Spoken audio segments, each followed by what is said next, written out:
Et le verset dit, Matthieu 1, 21, c'est lui qui sauvera son peuple de ses péchés. Son peuple. Quel peuple?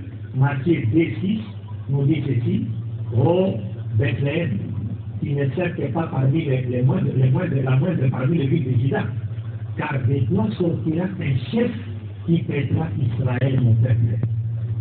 Qui pètera Israël, mon peuple. Donc, selon les témoignages de la Bible même, Jésus-Christ, Dieu ne l'a jamais envoyé un interprétateur. Et si vous lisez dans Jérémie chapitre 31, verset 31 à 34 dans l'Ancien Testament, là, Dieu promet de conclure une nouvelle alliance avec les deux nations d'Israël. La première alliance qui a été conclue avec les enfants d'Israël à travers Moïse avait déjà été abolie par les péchés des enfants d'Israël. Alors Dieu a promis de conclure une nouvelle alliance. Et c'est Jésus-Christ qui devrait être le messager de cette nouvelle alliance. Il est venu donc en tant que messager de cette nouvelle alliance que Dieu, dans sa grâce, a conclu avec les enfants d'Israël. Et l'évangile de Jésus était le livre qui garantissait cette nouvelle alliance, comme la Torah l'était pour l'ancienne alliance. Et dans cette prophétie de Jérémie, brièvement, Dieu dit, je conclurai une nouvelle alliance avec les deux maisons d'Israël. Dieu n'a pas dit, je conclurai une nouvelle alliance avec les autres humanités, avec les États. Et lorsqu'on regarde dans le Coran, parlant de Jésus-Christ, Dieu dit, Warasulan il a banni Israël. Warasulan il a banni Israël. C'est-à-dire, Dieu a fait de Jésus-Christ un prophète envoyé aux enfants d'Israël. Maintenant, lorsqu'on regarde les côtés de Mohammed sallallahu alayhi wa sallam, qu'est-ce que Dieu dit? Anbiya 107, 108. وما أرسلناك إلا رحمة للعالمين. Oh Mohammed, nous ne t'avons envoyé que comme une miséricorde divine pour tout l'univers. Ici, Dieu ne parle même pas de toute l'humanité. Parce que l'humanité, c'est un élément de l'univers. Dieu dit pour tout l'univers. C'est-à-dire que le prophète Mohammed sallallahu alayhi wa sallam est même une miséricorde pour la nature qui nous entoure. Il est une miséricorde même pour les animaux. De sorte que les prophètes nous ont interdit même de faire porter à une bête un fardeau qui serait au-delà de sa force, de sa capacité. Vous comprenez? Il y a beaucoup d'enseignements comme ça. Ou détruire les arbres dans la nature, dans l'environnement qui nous entoure. Il y a des enseignements islamiques qui disent que nous ignorons, parce que nous ne voulons pas attendre notre régime. Mais il n'y a aucune civilisation sur cette terre qui pourra être comparée à la civilisation musulmane. Pas du tout. C'est seulement l'ignorance des musulmans qui fait qu'ils voient que, par exemple, l'Occident a quelque chose à nous donner, mais l'Occident n'a rien à nous donner. L'Occident n'a rien à nous donner. L'Occident lui-même est arrivé là où il est, c'est grâce aux musulmans. Ce sont les musulmans qui ont tiré les Occidentaux de l'âge des ténèbres. Ça c'est connu de tous.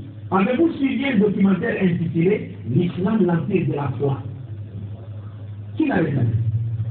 Cherchez ce documentaire. Ceux qui voyagent en Europe, je vous prie de bien vouloir trouver ce CD et vous allez le balancer sur toutes les chaînes locales ici. L'Islam, l'Empire de la foi. Vous verrez des grands professeurs d'université aux États-Unis d'Amérique, en Europe, partout dans le monde, rétablir la vérité sur l'Islam. Et dites ouvertement que ce monde ne sera sauvé que par l'Islam. L'Islam, l'Empire de la foi. Vous pouvez également trouver ces documentaires sur le net. Donc peut-être, Dieu, parlant du caractère universel de la mission de Mohammed sallallahu alayhi wa sallam, il dit وَمَا أَرْسَلْنَاكَ إِلَّا رَحْمَةً لِلْعَالَمِينَ. Et dans un autre verset, au 34e chapitre du Saint-Coran, verset 28, Dieu confirme encore le caractère universel de la prophétie de Mohammed sallallahu alayhi wa sallam. Et dit وَمَا أَرْسَلْنَاكَ إِلَّا كَافَّةً لِلنَّاسِ بَشِيرًا وَنَذِيرًا وَلَكِنَّ أَكْثَرَ النَّاسِ لَا يَعْلَمُونَ منهم النصارى واليهود لا يعلمون. Oh Muhammad, nous avons envoyé à la totalité des êtres humains comme annonciateur d'une bonne nouvelle de la part de ton Seigneur et avertisseur d'un châtiment pour ceux qui ne croient pas. Mais la plupart des gens ne le savent pas. Car ici, vous voyez nos frères et sœurs chrétiens en Adam, ici au Niger, continuer à danser dans les églises, aller dans les églises, ils font simplement partie du groupe de gens qui ne le savent pas.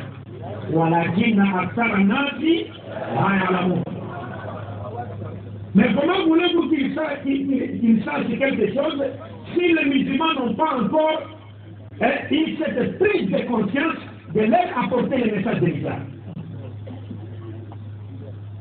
Parce qu'il y a des gens juste à côté de nous. Vous avez des voisins chrétiens et chrétiennes. À côté de vous qui croient à la Sainte Trinité, qui croient que Jésus est Dieu, et vous, musulmans, vous êtes là. Vous savez que cette doctrine-là, ou cette doctrine-là, est fausse, mais vous le savez, vous restez chez vous. Donc, au dernier jour, ce chrétien peut se présenter devant Dieu. On dit, mais toi, tu ne savais pas que Jésus n'était pas fils de Dieu. Il n'a jamais été fils de Dieu. Ah non, moi, j'ai appris qu'il était fils de Dieu. Tu ne savais pas qu'il n'était pas Dieu. Oh, non, moi, on m'a appris qu'il était Dieu. Mais toi, tu n'as pas vu le musulman, mais j'étais avec eux. Ils m'ont rien dit.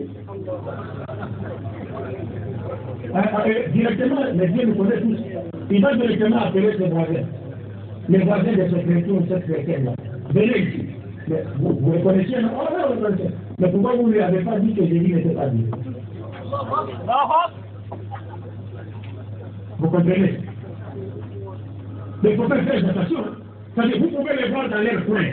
Mais si vous ne leur faites pas parvenir le message de l'islam, vous comparaîtrez aussi devant les tribunaux de Dieu pour une justification.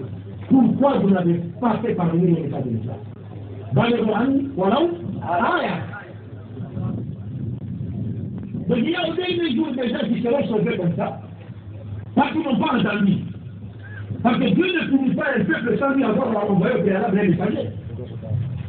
Mais si seulement vous lui faites parvenir le message de l'islam, et il refuse de croire, là c'est fini pour lui. Là c'est fini pour lui. Quelles que soient ces bonnes œuvres, Makadahu Aïna, Tunar, Wallah de Nafsi Biyadi, La Yu'minu Bi, Ahadu Min Hadil Quba, Yahudi, Wallah Nasrani, Thumma Yamut, Wallah Yu'minu Bima Ursiltu Bi, Min Ahlinar. Mais comment voulez-vous qu'il soit des Ahlinar si nous, on ne lui a pas fait parler de ça? Vous comprenez? C'est un danger que nous guette, nous les musulmans. Alors là, Dieu dit,